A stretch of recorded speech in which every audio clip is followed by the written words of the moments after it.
குழந்தை தரசம்மா நம்பிக்கையாளர். Yes, what about you and me? It is not a special privilege given to some individuals to become saints. All the baptized Catholics have a responsibility to become saints. It is our responsibility. புனிதர்களாவது என்பது குழந்தை தரசம்மாளுக்கு மட்டும் கொடுக்கப்பட்ட தனி சலுகை அல்ல.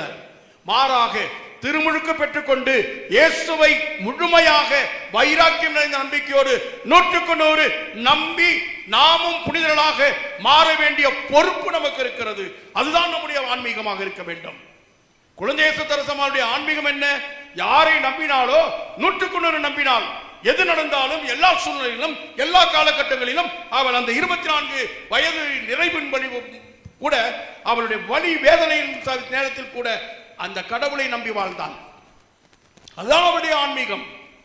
சின்ன சின்ன வழி, அவளுக்கு ஒரு வலி ஏற்படுகிறதா, இது ஒரு ஆன்மாவை நலமடைய, ஒரு ஆன்மா மனமாற என்று சொல்லி ஒப்பு கொடுத்தாள். இப்படிப்பட்ட மகத்தான மாபெரும் நம்பிக்கையாளருடைய பாதுகாவலில் வாழ்கிற நீங்களும் நானும் அவள் கொண்டிருந்த நம்பிக்கை, அவள் நம்பிக்கை கொண்ட கடவுளைத்தான் நீங்களும் நானும் நம்புகிறோம். அவள் பெற்ற திருமுழுக்கைத்தான் நீங்களும் நானும் பெற்றிருக்கிறோம். அவள் உட்கொண்ட நற்கருணையைத்தான் நீங்களும் நானும் அன்றாடம் பெறுகிறோம். அப்படி என்று சொன்னால் நாமும் அவருடைய வழியிலே நடக்க வேண்டியவர்கள். அப்படி வாழ்வதற்கு வழிகாட்டுவதற்குத்தான் இந்த விழா கொண்டாட்டங்கள்.